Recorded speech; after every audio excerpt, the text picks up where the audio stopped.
तेरा कलाम रहेगा कायम पहाड़ जब ना रहे खुदाया, तेरे मुंह की एक बात भी टलेगी ना चाहे कुछ भी हो। तेरी मान दिए है जिंदा सोने से भी कीमती, मेरा दिल ये दे गवाही है ये किताब अज़ीम। नाज़िल करे अपना कलाम, शिकस्ता दिलों को सुकून मिले, तारीकी दूर हो मेरी राहें रोशन कर। दिल अपना कलाम कसरत से ए खुदा बदल दे, रिहाई दे कसरत से फल मिलाओ। कलाम रहेगा कायम पहाड़ जब ना रहे खुदाया, तेरे मुंह की एक बात भी टलेगी ना चाहे कुछ भी हो। अजीज नाजरीन, मैं अयाज ज़रीफ आप सब देखने वालों को हमारे रोज के बाइबली मुतालिया प्रोग्राम की इस नई किस्म में खुशामदीद कहता हूँ। इस प्रोग्राम में हम बाइबल मुकद्दस की तमाम किताबों का मुतालिया पेश करते हैं, यानी हर हफ्ते सोमवार से जुमा तक और पैदाइश से मुकाशवा तक। हम अब तक बाइबल मुकद्दस की पहली किताब पैदाइश के 21वें बाब तक पहुंचे हैं और अब हम इसकी 9वीं आयत से मुतालिया शुरू करेंगे। लेकिन मैं सबसे पहले चाहूंगा कि अपने मेहमानों का तारुफ करवाऊं। हमारे स्टूडियो में मौजूद खुदा के खादिम प्यारे भाई यूसुफ रियाज को मैं खुशामदीद कहता हूं। बहुत शुक्रिया आपका। और साथ ही स्टूडियो में मौजूद मेहमानों को भी खुशामदीद। भाई, हमने पिछली किस्त का इख्तिताम बाब के पहले हिस्से पर किया था, जो कि इसहाक की पैदाइश, खतना और दूध चढ़ाई के ताल्लुक से था। आज हम 9वीं आयत से शुरू करेंगे और हमें इस हिस्से के उन्वान की जरूरत है। इस हफ्ते हमारे पास 2 ख्यालात हैं। मैं ये कहूंगा कि जब अब्राहम के घर से हाजरा और उसके बेटे को बेदखल किया जाता है, इसके बाद एक अहद है जो अब्राहम फिलिस्तियों के बादशाह अबी मलिक के साथ बांधता है बेर सबा के मुकाम पर। जी किया। सही कहा। सही। अब मैं कुछ आयात पढ़ना चाहूंगा, फिर मैं आपसे सवाल पूछूंगा। जी जरूर। और सारा ने देखा कि हाजरा मिस्री का बेटा जो उसके अब्राहम से हुआ था ठट्ठे मारता है। तब उसने अब्राहम से कहा कि इस लौंडी को और इसके बेटे को निकाल दे, क्योंकि इस लौंडी का बेटा मेरे बेटे इसहाक के साथ वारिस ना होगा। पर अब्राहम को उसके बेटे के बायस ये बात नहायत बुरी मालूम हुई, और खुदा ने अब्राहम से कहा कि तुझे इस लड़के और अपनी लौंडी के बायस बुरा ना लगे। जो कुछ सारा तुझसे कहती है तो उसकी बात मान, क्योंकि इसहाक से तेरी नस्ल का नाम चलेगा, और इस लौंडी के बेटे से भी मैं एक कौम पैदा करूंगा, इसलिए कि वो तेरी नस्ल है। हाजरा का बेटा क्या कर रहा था और सारा का रद्द अमल क्या था? आप इसके बारे में क्या कहेंगे? इस हिस्से में हम देखेंगे कि जो कुछ 16वें बाब में बोया गया था उसका नतीजा जाहिर हुआ। यहाँ हम ये देखते हैं कि सारा ने अब्राहम को गलत तजवीज दी और फिर अब्राहम ने खुदा की मदद करने की कोशिश की, लेकिन इसका नतीजा उसको क्या मिला? हाजरा हामला हो गई थी। उसने अपनी बीबी को हकीर जाना। सारा ने ये सब कुछ क्यों किया? क्योंकि सारा ने जो बोया था वही काटा। उसकी लौंडी ने उसको हकीर जाना, लेकिन सारा ने ये सब कुछ उसे तकलीफ देने के लिए किया था। और इसके बाद अब्राहम की बारी थी कि लौंडी और उसके बेटे को बेदखल किया जाए, लेकिन अब्राहम अभी तक बचा हुआ था कि उससे किसी ने ये बात नहीं की थी, लेकिन हाजरा को तकलीफ हो रही थी, क्योंकि आप जो बोते हो वही काटते हो। तो ये है वो फेल। इस्माइल ने इसहाक के साथ क्या किया जिससे सारा को बुरा लगा? जी, मेरा मतलब है कि हम 9वीं आयत में हाजरा के बेटे को देखते हैं जो ठट्ठा मारकर हंसता है, और गलतियों के 4 बाब में हम देखते हैं कि रूहुल कुदस इसका तर्जुमा सताने के तौर पर करता है, जिससे ये जाहिर होता है कि जिस्मानी पैदाइश वाला लड़का वादे के फर्जंद को तंग करता है। दरअसल ये एक ईमानदार के अंदर मुख्तलिफ फितरतों की आपस में जंग कह सकते हैं। एक फितरत हमें माँ बाप से और दूसरी फितरत हमें खुदा से मिली है। इस्माइल पुरानी फितरत को जाहिर करता है जो कि हमें अपने वालिदैन से मिलती है, यानी जो जिस्म से पैदा हुआ है वो जिस्मानी है, जबकि इसहाक नई फितरत को जाहिर करता है, क्योंकि जो खुदा से पैदा होता है वो रूहानी इंसान है, यानी जिस्म और रूह की आपस में बहुत ज्यादा जंग रहती है।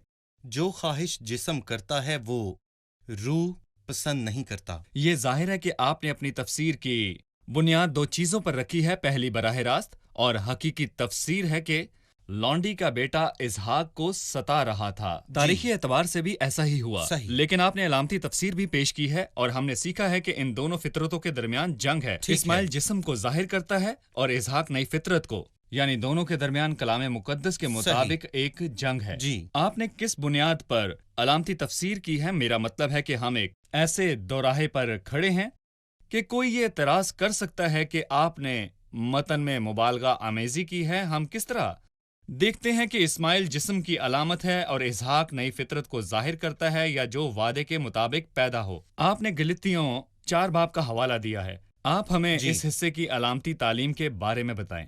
मेरा मतलब है कि इस्माइल अब्राहम से जिस्मानी तौर पर पैदा हुआ था और जो कोई अब्राहम से पैदा हुआ है वो जिस्मानी तौर पर ही पैदा हुआ है, मतलब वो जिस्मानी है। लिहाजा हमें अपने नाज़रीन को जिस्म से मुतल्लिक पैदा होने की वजाहत करने की भी जरूरत है। उसने खुदा के वादे का इंतजार न किया कि पूरा हो, बल्कि उसने शख्सी मर्जी को पूरा किया, गोया खुदा की मदद करने का फैसला किया। मेरा मतलब है कि वो खुदा के वादे के मुताबिक नहीं था।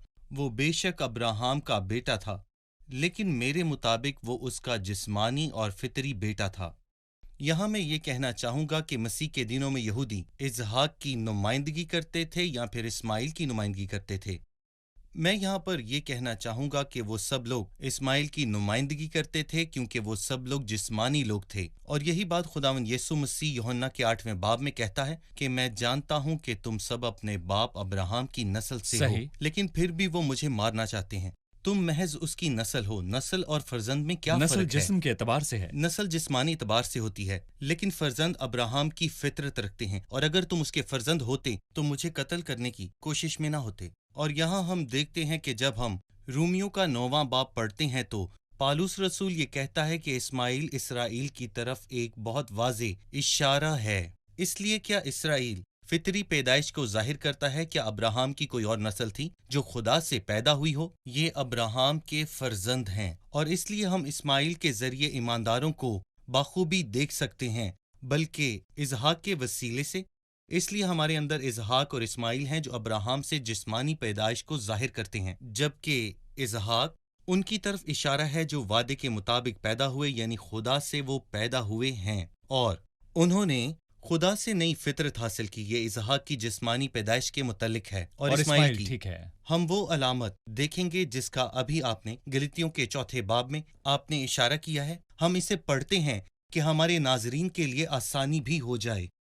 पालूस रसूल यहाँ गलतियों के 4 बाब की 21वीं आयत में कुछ यूं कहता है कि तुम जो शरीयत की बातों के मातहत होना चाहते हो, क्या इन्हें नहीं सुनते? और फिर मूसा की 5वीं किताब में ये लिखा है कि अब्राहम के 2 बेटे थे, एक लौंडी से और एक आजाद से। हम इस कहानी से बाखूबी वाकिफ हैं जो हमें बाइबल मुकद्दस की पैदाइश की किताब में मिलती है। मगर लौंडी का बेटा जिस्मानी तौर पर और आजाद का बेटा एक वादे के तौर पर पैदा हुआ। ये हाजरा का एक और अलामती मतलब है, और यही लिखा ये है। बाइबल इसकी की तफसीर आयत है। अलामती तौर पर की जा सकती है। गलतियों 4:24 में हाजरा का अलामती मतलब है, सारा का अलामती मतलब है, इसहाक का अलामती मतलब है, और फिर इस्माइल का अलामती मतलब है। हम वजाहत कर सकते हैं? यकीनन कर सकते जी हैं। कर सकते हैं। सही। वो बताता है कि सारा फजल की नुमाइंदगी करती है और हाजरा शरीयत की नुमाइंदगी करती है, और जो शरीयत के मातहत हैं वो सब के सब इस्माइल की तरह हैं जो लौंडी से पैदा हुआ था। और बहुत से लोग शरीयत के मातहत होना चाहते हैं। उन्हें लगता है शरीयत नजात का जरिया है, मगर ऐसा नहीं है। शरीयत नजात देती है, लेकिन जो नजात पाना चाहते हैं वो अपनी कमजोरी के साथ आएं। अब्राहम और सारा ने इसहाक को जन्म कब दिया था? उस वक्त जब वो जिस्मानी तौर पर इस लायक थे कि जन्म दे सकें। जब सारा बांझपन की हालत में थी। सही कहा। वो उस वक्त अपने बुढ़ापे की हालत में थे जब उनसे इसहाक हुआ। इसलिए जिस्मानी कुव्वत, जिस्मानी पैदाइश, ये सब हमें हाजरा की याद दिलाते हैं जिससे इस्माइल पैदा हुआ, जिसकी माँ एक लौंडी थी। जबकि इसहाक खुदा के बारे में बताता है कि वो कमजोर लोगों के साथ क्या कर सकता है और जो मौत की हालत तक पहुंच चुके हैं उनके लिए निजात का जरिया है। इसलिए इस्माइल इसहाक को सताता था। ये जिस्म और रूह के दरमियान जंग की अलामत है, क्योंकि जिस्म रूह के खिलाफ ख्वाहिश करता है और रूह जिस्म के खिलाफ जी है। ठीक है भाई। बिल्कुल। हम एक छोटा सा वक्फा लेंगे और फिर दोबारा हाजिर होंगे।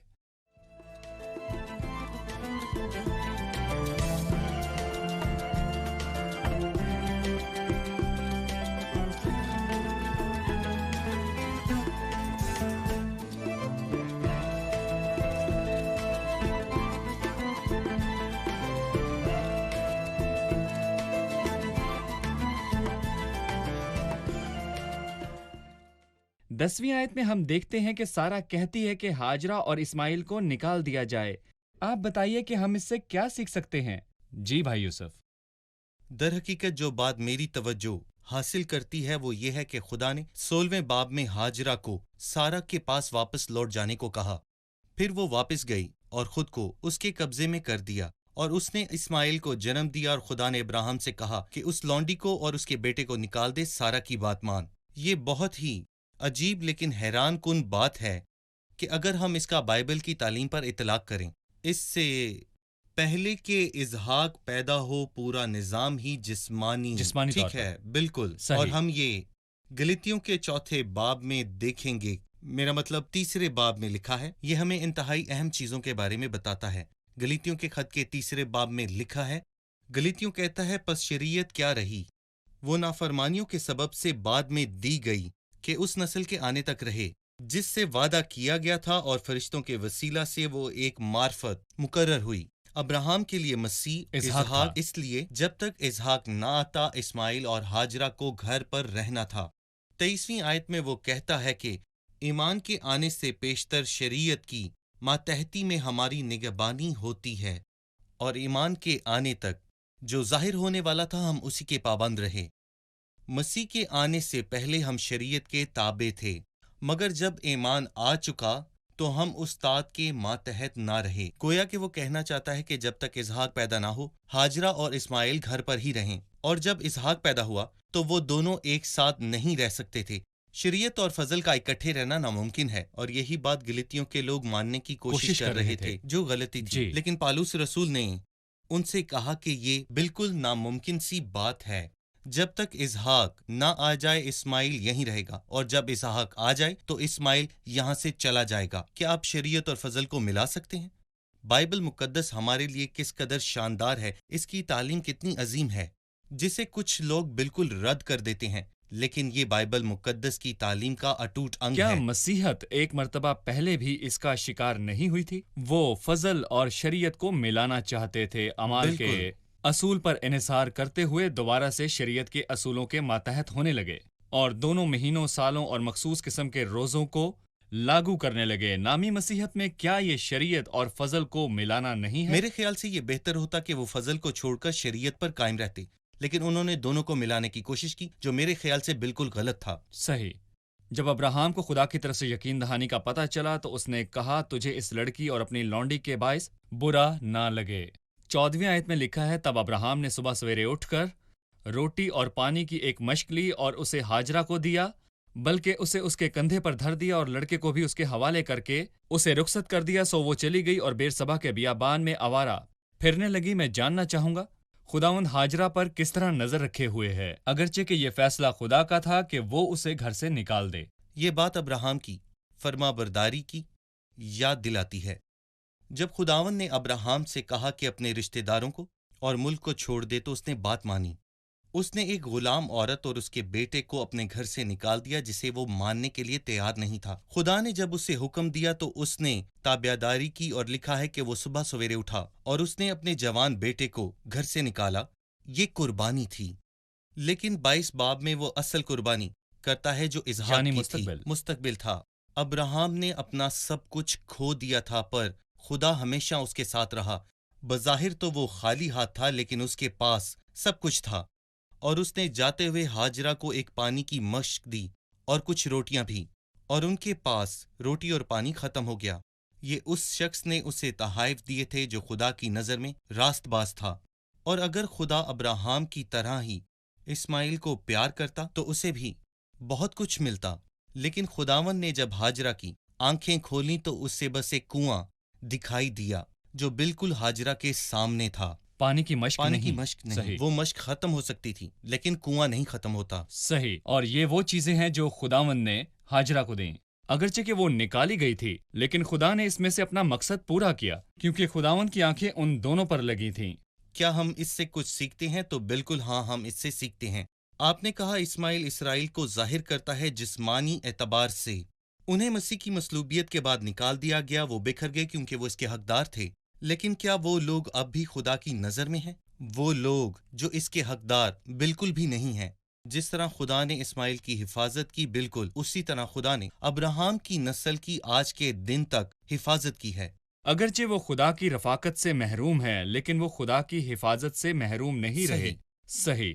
بھائی یوسف، ہم چند آیات پڑھیں گے جو ہمیں خدا کی حفاظت کے تعلق سے بتاتی ہیں جو اس عورت کے گرد تھیں۔ پھر 14ویں آیت میں لکھا ہے، جب ابراہم نے اسے پانی کی مشق دی، تب ابراہم نے صبح سویرے اٹھ کر روٹی اور پانی کی ایک مشق لی اور اسے ہاجرہ کو دیا، بلکہ اسے اس کے کندھے پر دھر دیا اور لڑکے کو بھی اس کے حوالے کر کے اسے رخصت کیا۔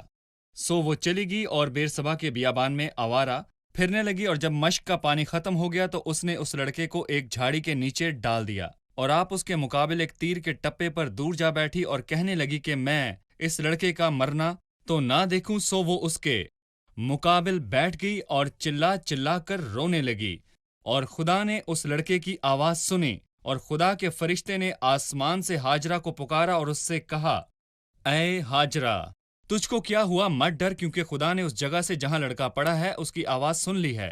اٹھ اور لڑکے کو اٹھا اور اسے اپنے ہاتھ سے سنبھال، کیونکہ میں اس کو ایک بڑی قوم بناؤں گا۔ پھر خدا نے اس کی آنکھیں کھولیں، اور اس نے پانی کا ایک کنواں دیکھا اور جا کر مشک کو پانی سے بھر لیا اور لڑکے کو پلایا، اور خدا اس لڑکے کے ساتھ تھا، اور وہ بڑا ہوا اور بیابان میں رہنے لگا اور تیر انداز بنا، اور وہ فاران کے بیابان میں رہتا تھا، اور اس کی ماں نے ملک مصر سے اس کے لیے بیوی لی۔ ضروری ہے کہ ان الفاظ پہ کچھ توقف کیا جائے۔ میں یہ کہنا چاہوں گا کہ میں خدا کی محبت اور شفقت سے بہت زیادہ متاثر ہوا ہوں۔ جب لونڈی فرار ہوئی تو خدا نے اس کا بہت زیادہ خیال رکھا، اور جب اس لونڈی نے دیکھا کہ اس کے پاس پانی اب نہیں رہا، اسے یقین تھا کہ اس کا بیٹا مرنے کے قریب ہے۔ اور ذرا تصور کریں کہ ایک ماں جس کا بیٹا پیاس کے مارے مرنے کے قریب ہے اور وہ کچھ بھی نہیں کر سکتی، وہ اسے پانی مہیا نہیں کر سکتی، اور گرمی بہت ہی شدید ہے، وہ بیابان میں تنہا بھٹک رہی ہے، اکیلی۔ میرا کہنے کا مطلب یہ ہے کہ ہم میں سے جن لوگوں کو بیابان یا صحرا میں رہنے کا موقع ملا ہے، وہ جانتے ہیں کہ صحرا میں رہنا بہت مشکل ہے۔ اگر آپ بھٹک گئے تو وہاں سے نکلنا بھی بہت مشکل ہے۔ پر ہاجرہ کو کون دیکھے گا؟ وہ رو رہی ہے، بیابان میں اس کی کون سنے گا؟ کون رحم کرے گا؟ لیکن خدا رحم کرتا ہے، خدا آواز سنتا ہے۔ کلام مقدس ہمیں بتاتا ہے کہ جب وہ چلا چلا کر رونے لگی تو خداوند نے آواز سنی۔ خداوند ہمارا کس قدر شاندار ہے۔ آئے دعاؤں کے سننے والے، سب بشر تیرے پاس آئیں گے، سب بشر۔ ہاجرہ اپنے بیٹے کو مرتے ہوئے دیکھ رہی ہے اور کچھ نہیں کر سکتی۔ وہ اسے آخر میں ایک درخت کے نیچے لٹا دیتی ہے، وہ یہی کر سکتی تھی۔ اور پھر ہاجرہ اپنے بیٹے کے مرنے کا انتظار کرتی ہے۔ وہ ڈری ہوئی تھی، اور یہ ممکن تھا کہ ہاجرہ کی کہانی یہیں ختم ہو جاتی، لیکن خدا نے بہترین منصوبہ باندھ رکھا تھا۔ ہمارا خدا زندگی کا خدا ہے، موت کا نہیں۔ اس لیے خدا نے اس لڑکے کی آواز سنی۔ پھر خدا کے فرشتے نے آسمان سے پکار کر ہاجرہ سے کہا کہ اے ہاجرہ، تجھے کیا ہوا؟ اور جب کوئی مصیبت میں خدا کی آواز سنتا ہے تو اسے راحت ملتی ہے۔ یہاں خداوند ہاجرہ سے مخاطب ہوا اور اسے کہا کہ تجھے کیا ہوا؟ اور یہی الفاظ خدا نے ابراہم کو 15ویں باب میں کہے تھے، اور یہی الفاظ خدا نے سارہ کی لونڈی سے جب خدا ایسے الفاظ کہے تو یہ فرق بالکل، معاملہ ہے۔ یہ محض الفاظ نہیں بلکہ ان میں بہت قوت ہے۔ جیسے کہ خدا نے اس سے کہا کہ مت ڈر، اور پھر جہاں وہ لڑکا تھا خدا نے اس کی آواز سنی، اور پھر وہ کہتا ہے کہ خدا نے اس کی آنکھیں کھولیں۔ وہ کنویں کے پاس ہی تھی، لیکن اس نے اس کنویں کو نہیں دیکھا تھا۔ نئے عہد نامے میں بالکل اس عورت کی طرح جو کنویں پر تھی، اس نے کہا، تو نے پانی کہاں سے لیا؟ میں اس کنویں کی بات تو کر ہی نہیں رہا، میں تو اس کنویں کی، اس پانی کی بات کر رہا ہوں جسے پی کر ابدی حیات ملتی ہے۔ میں اس پانی کی بات کر رہا ہوں جو ہمارے خداوند یسوع یوحنا مسیح کی کے انجیل پاس میں۔ ہے۔ شکریہ بھائی، ہم ایک وقفہ لیں گے اور پھر دوبارہ حاضر ہوں گے۔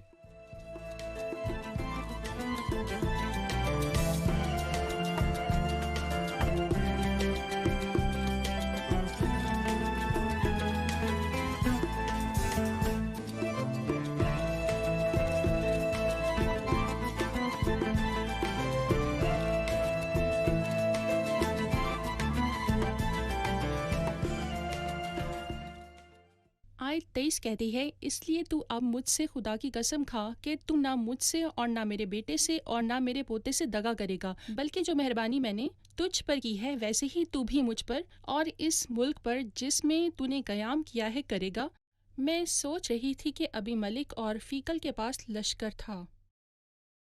ایک بادشاہ جس کے پاس لشکر ہے وہ ابراہام سے امن کی درخواست کر رہا ہے، یہ کیسے ممکن ہے؟ جی، اس کی وجہ یہ ہے کہ جو ہم 22ویں باب میں دیکھتے ہیں، جو ان دونوں سے اس نے کہا کہ جو تو کرتا ہے خدا تیرے ساتھ ہے۔ جب خدا کسی کے ساتھ ہوتا ہے تو وہ اسے غیر معمولی قوت عطا کرتا ہے۔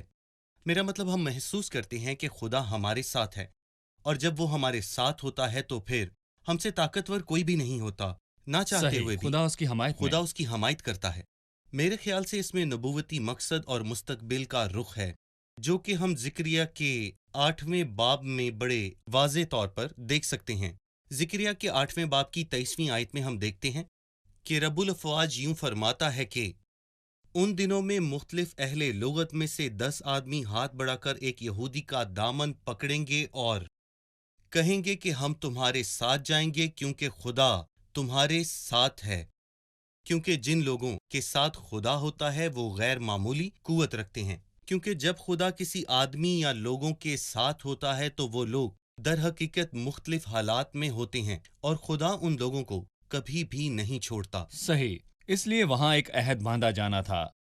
بتائیے کہ ان کے درمیان مزید کیا ہوا اور اس عہد کا کیا نشان تھا؟ ابراہام اس عہد کا نشان کیا مقرر کرتا ہے؟ در حقیقت ابراہام کے لیے پانی معنی رکھتا ہے، اور بالکل اسی طرح پانی ہمارے لیے بھی معنی رکھتا ہے، پر روحانی طور پر۔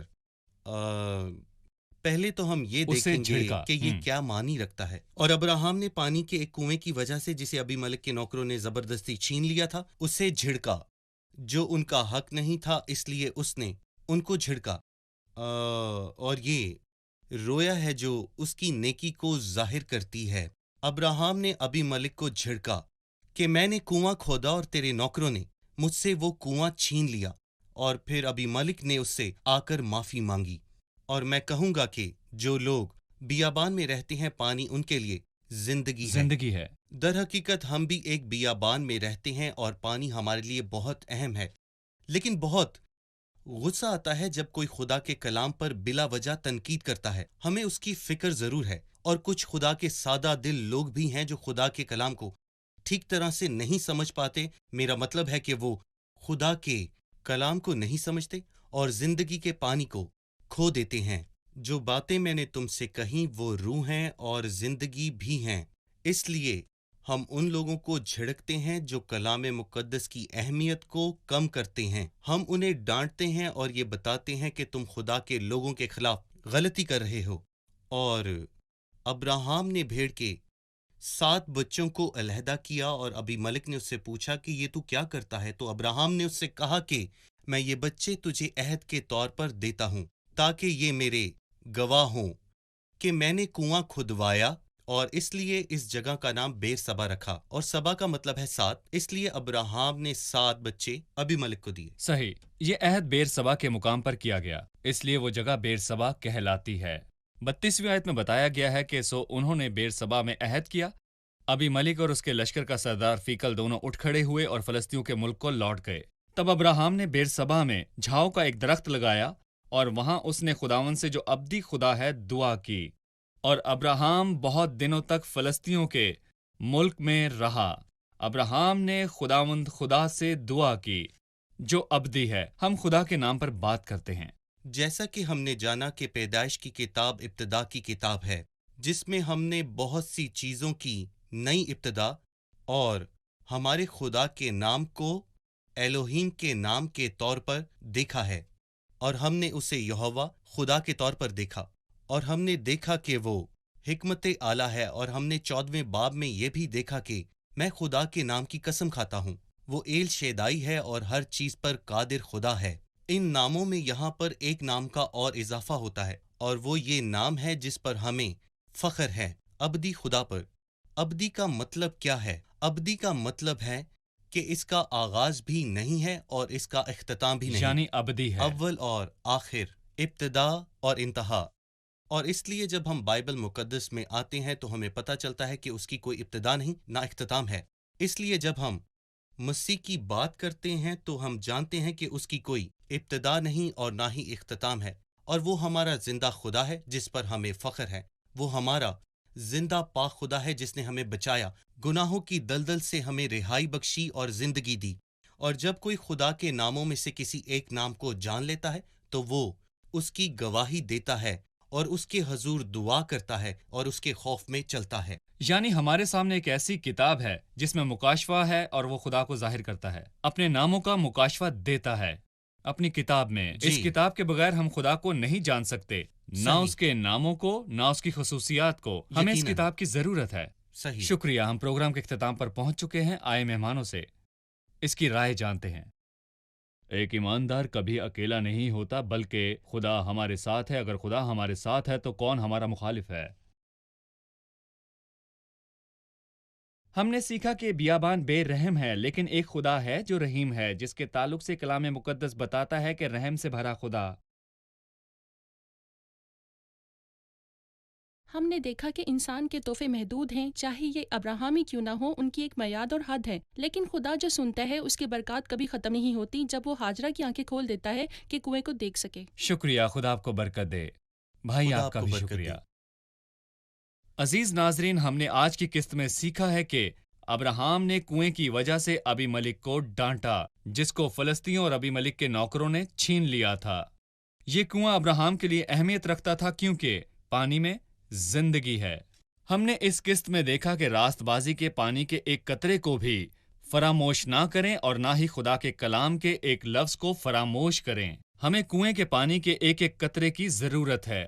ہمیں بائبل کی ہر کتاب اور باب کی ضرورت ہے۔ ہمیں بائبل کے ایک ایک لفظ کی ضرورت ہے۔ اس کتاب کے ہر جملے اور لفظ کی ضرورت ہے، کیونکہ یہ کلام روح اور زندگی ہے جو زندگی دیتا ہے۔ ہمیں ان الفاظ کی ضرورت ہے کیونکہ ان کے اندر زندگی ہے۔ کیا خداوند نے نہیں کہا انسان صرف روٹی ہی سے جیتا نہ رہے گا بلکہ ہر اس بات سے جو خدا کے منہ سے نکلتی ہے؟ کیا خدائے عظیم نے اپنے کلام کو اوس اور بارش نہیں کہا؟ ہمیں کلام کی خوراک کی ضرورت ہے۔ ہم اس کے کلام کے بغیر بالکل ناکارہ ہیں۔ اس کے کلام کے بغیر ہماری زندگی بالکل بے سہارا ہے۔ عزیزو، سانپ کے فریب میں نہ آئیں۔ جو آپ کی توجہ اس کتاب سے ہٹاتا ہے، یہ بات آپ کو کلام مقدس سے واپس آئیں، زندگی کے کنویں کے لیے جنگ کریں۔ آئیں، اس کتاب کو تھام لیں اور اس پر کاربند رہیں اور خدا کا شکر کریں جو کہ زندہ اور متحرک ہے، سیراب اور تازہ دم کرتا ہے۔ وہ آپ کو زندگی بخشتا ہے، وہ آپ کو زندگی دیتا ہے۔ ان الفاظ کے ساتھ اگلے پروگرام میں ملاقات ہوگی۔ خدا آپ کو برکت دے۔